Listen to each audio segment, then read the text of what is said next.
For the first time in 8 years, the city of Charleston has a new mayor. But the new person in charge is no stranger to city politics. He's just moved from a councilman's chair to a mayor's seat. Coming up, an interview with Larry Rennels and his plans moving forward for the city of Charleston. Stay with us. At Issue starts now.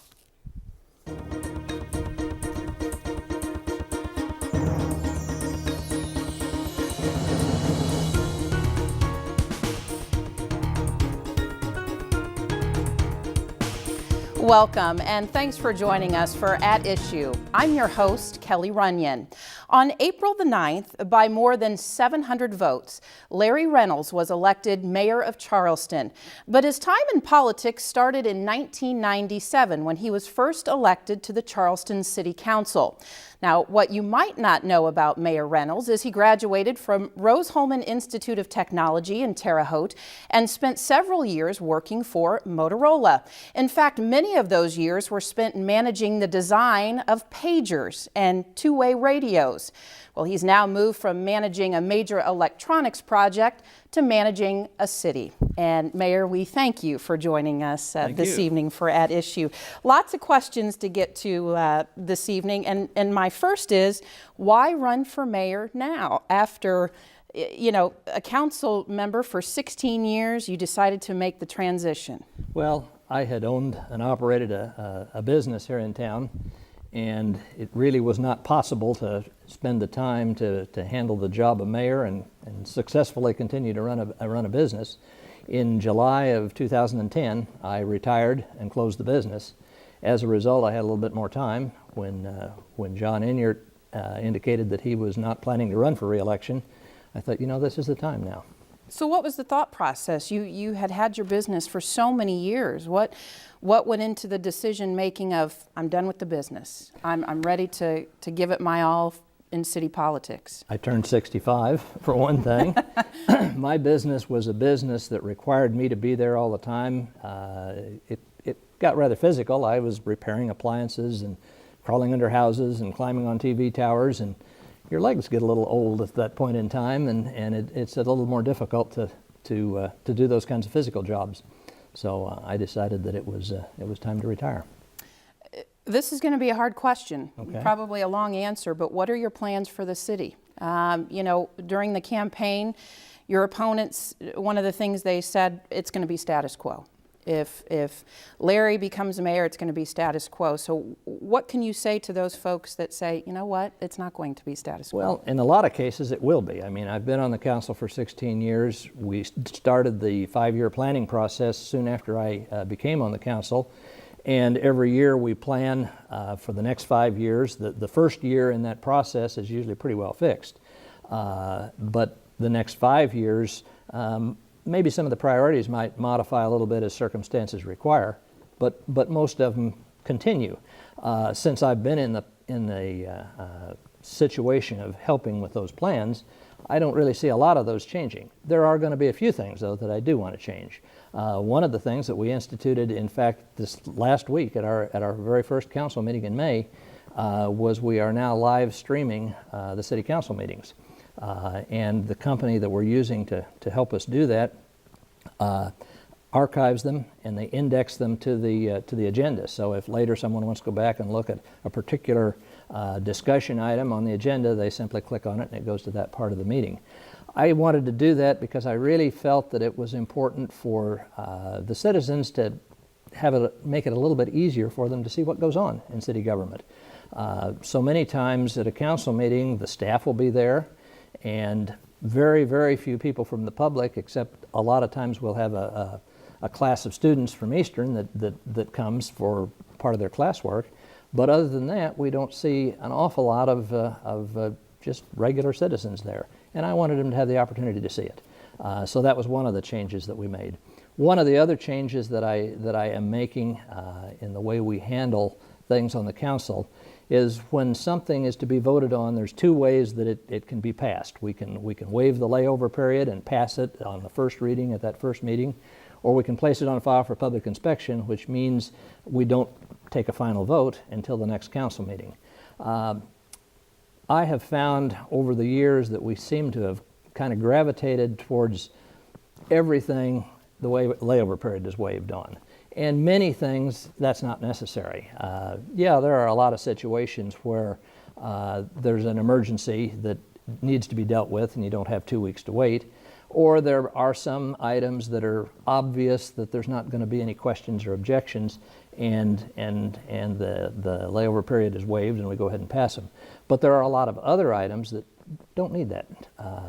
So I've started the process of putting more things on file for public inspection. Again, that gives the public 2 weeks to look at it, to get back to any of the council members, any of the staff, or to me. And if they have questions, comments, suggestions, objections, whatever, we can factor that in. How can you get the community more engaged in city processes and politics, if you will? Like you said, so often very few people show up to the meetings. I guess that is one step to put it online. Sure. But as mayor, how can you rally the troops to get more people interested to be involved? I think one of the ways we can do it is like that, publicity, programs like this right now. The other thing that I think we can do is encourage more people to volunteer for committees and boards. We have openings right now on the library board and a couple of the other boards that, frankly, sometimes we have a difficult time finding volunteers who want to serve.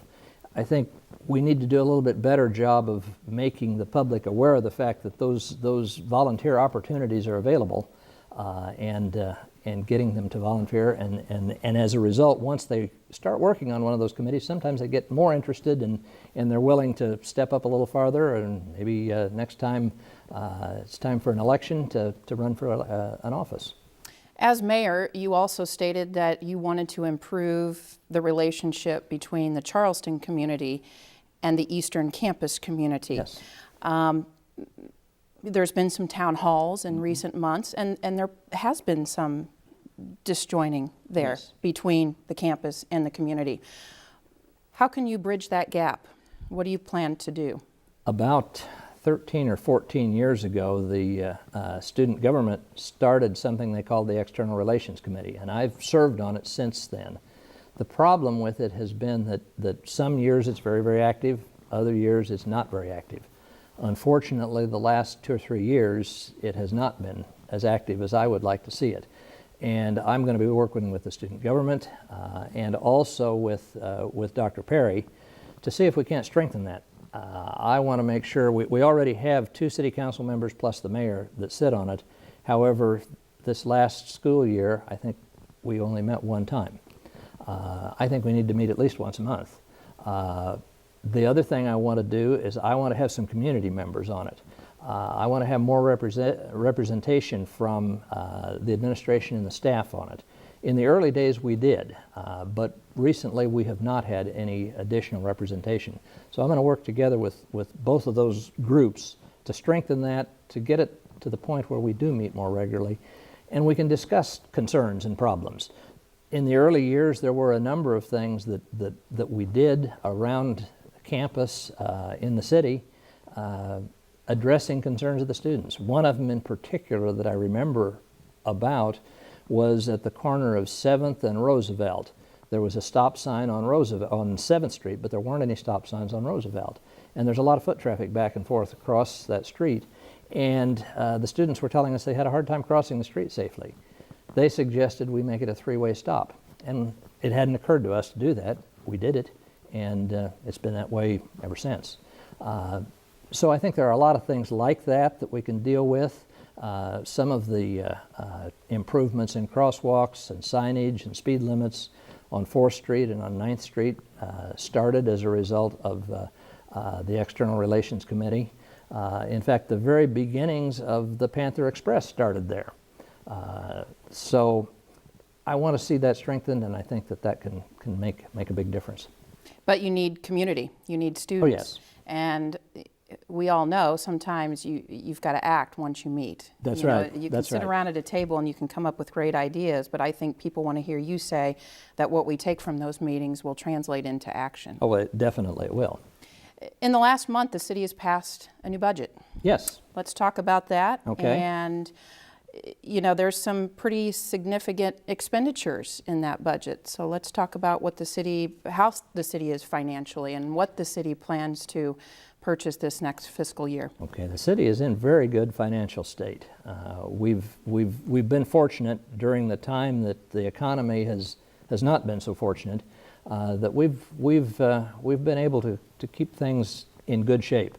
I attribute that a lot to our city manager and to our comptroller. They are very, very good at watching expenditures, projecting income, projecting expenditures. We've had a balanced budget for the last several years, and during that period of time, we've completed some major projects, like a major upgrade to the wastewater treatment plant was the most recent one. But we also did a major upgrade to the swimming pool. We've done a lot of street and sidewalk work, we have been able to do those things and at the same time keep a balanced budget. The other thing that I think I am very proud of a lot of our city employees, most of our city employees, the director level people, they can find grants that I didn't even have an idea existed, and they are very, very successful in writing the grant applications and getting the grants for all kinds of equipment. Probably the biggest areas that we have benefited from is in the police department and the fire department. A lot of the training facilities that are out there on West Madison Street are a result of grants. So those things are very important. As far as major expenditures in the coming year, we just ordered a new fire truck here at the last meeting. I think it was around $480,000, $485,000 for the fire truck. It's replacing one that we purchased in 1992, and that's about as long as you can expect a fire truck to last. And that probably is maybe the single largest expenditure that we're going to have this year. We are in the process, we started last year, of making some changes to the water meters here in town. We're going to an automatic metering system, and that'll have several benefits. One is it will save on labor as far as meter readers walking the streets and reading the meters. It will also eliminate the need to estimate meter readings, particularly in the winter when the snow is covering the meters and they can't physically read them. We also know that there will probably be some people that may see an increase in their water bill because some of the old meters were not registering like they should, and the new meters, well, it'll be a replacement meter and it'll be working properly. There may be other people that it goes the other way on. The other benefit of that is that those meters, automatic meters, report back to the city periodically. As a result, we can detect a leak.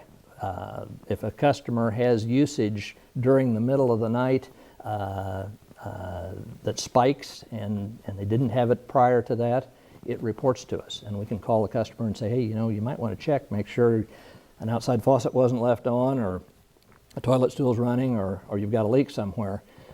Otherwise, under the old system, nobody knew about it until the bill came out, and by that time they may have lost several thousand gallons and have a big bill.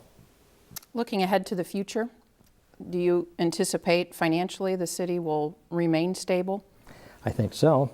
I think one of the biggest questions and the biggest challenge that we have is we're somewhat at the mercy of the state.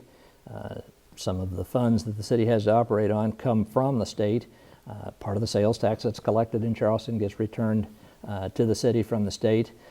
Some of the state income tax gets returned from us, and sometimes the legislature is tempted to raid some of that, and we have to work pretty hard with them to convince them not to do that.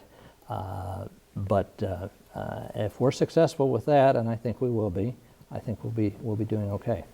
Let's go back for a moment to the relationship between the city of Charleston and Eastern. Sure. Right now, Eastern is doing a lot to try to market themselves, yes, to bring more students to Eastern. Enrollment is down, as you know, sure, as at many state universities. Sure. how can Charleston play a role in helping in that recruiting effort? I'm sure you've probably had conversations with university officials about that, but I would think that the city would also play an important part in getting more students, more parents, more families to town. So can you talk about your role in that and what is being done? We meet with the administration very, very often. In fact, there was a breakfast meeting about 2 weeks ago with Dr. Perry and some of his senior staff, and with in fact at that particular one it was both Mayor Inyard and me, and some of the city's senior staff. We talk about those kinds of things. One of the things that I think the city can do to help the university as far as enrollment is a little bit of beautification. We have worked over the last few years, and we're going to continue to work on areas of town that are not as attractive, on maybe houses that have not been maintained like they should be and look bad, cleaning up neighborhoods, those kinds of things. Because when people come to Charleston, if they're looking to come to Eastern, it doesn't look very good if they see trash on the streets and that kind of thing. We have also been working with the state. We've hit a little bit of a roadblock, but we wanted to be able to put banners across Lincoln Avenue that could be changed periodically, like welcome the students when there's an open house, or and the families when there's an open house, or when there's some particular event going on either in town or at Eastern. We thought we had that all approved, and then the state decided they didn't like the idea of putting them across a state highway, but we're still working on that. So those kinds of things are the things we're looking at right now. Cleanup and beautification all cost money. Oh, it does. Is the city actively seeking out those property owners that maybe aren't in compliance with city ordinances? And can you talk about that? Can you talk about possibly the fines? And you may not know specifically the cost, but if somebody out there is watching and their yard needs to be mowed, it's a little high, what can you say to those folks? Well, there are certain legal processes that we have to go through as far as notification and giving them a certain amount of time to respond to a violation or a concern. The tall grass, you've probably seen around town, the little orange signs that we put on properties that have tall grass. If it's not corrected after a certain period of time, then we arrange to have it mowed, and we bill the property owner. If the property owner decides not to pay the bill, then there are a number of avenues available to us. One of them is we can put a lien on the property, but there is a new process that has come out just within the last year, and we just adopted it a few months ago, whereby we can turn that information over to the state treasurer's office, I believe it is. It's either the treasurer or the comptroller. And if an individual has any refund coming back from the state, an income tax refund or something, it'll get attached to pay the bills that they owe to the city for some of that. I think you're going to see that will make it easier for us to do some of those things. Otherwise, we've been spending the money and maybe not able to collect it, and it's come out of the general fund. Now, if we're able to do a better job of collecting the funds when we have a violation like that, you'll be able to see us do some more of that. Other types of things like dilapidated buildings and things like that, the owners of the property are cited after a certain period of time. If they have not responded or corrected the problem, then we actually take them to court and deal with them through that process. And there can be fines, there can be court orders requiring them to correct the problem. In the worst cases, where someone has abandoned a property and we can't find them, there is a process that we can go through to actually condemn the property and demolish it and take ownership of the land. We don't like to do that if we don't have to, for a lot of reasons, the least of which is it's very expensive. And usually when you do something like that and you find someone who wants to buy the lot, you can't get out of the lot what it costs you to clean it up. But we do use that tool. Speaking of lots, another item that came up during the campaign and a topic that's been discussed a lot over the years, and I know the topic is in litigation, don't know how much you can say about it, is the Lake Island Tract. Sure. For those viewers that may not know anything about the Lake Island Tract, can you provide us with a little history on that? And again, I don't know how much you can say on it, but where the issue stands at this point. Okay. Yes, it is in litigation, and as a result, there is not a lot that I can say about it.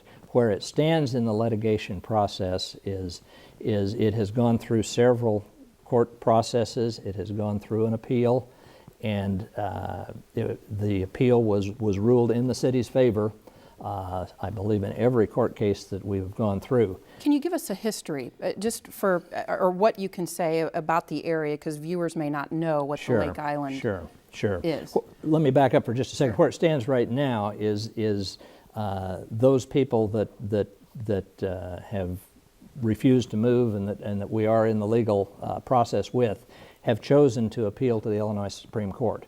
And where it stands right now is the first step of the Supreme Court is to decide whether or not they're going to hear the appeal. And that decision has not been made by them yet.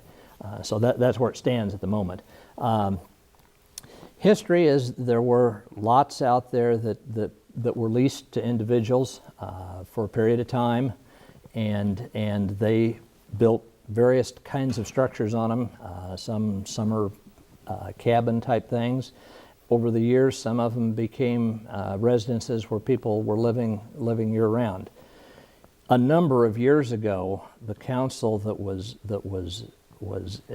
in power at that time made the decision that all the leases would expire on a certain date, and left it to the council that was seated at the time that those all expired to decide what would happen at that point in time.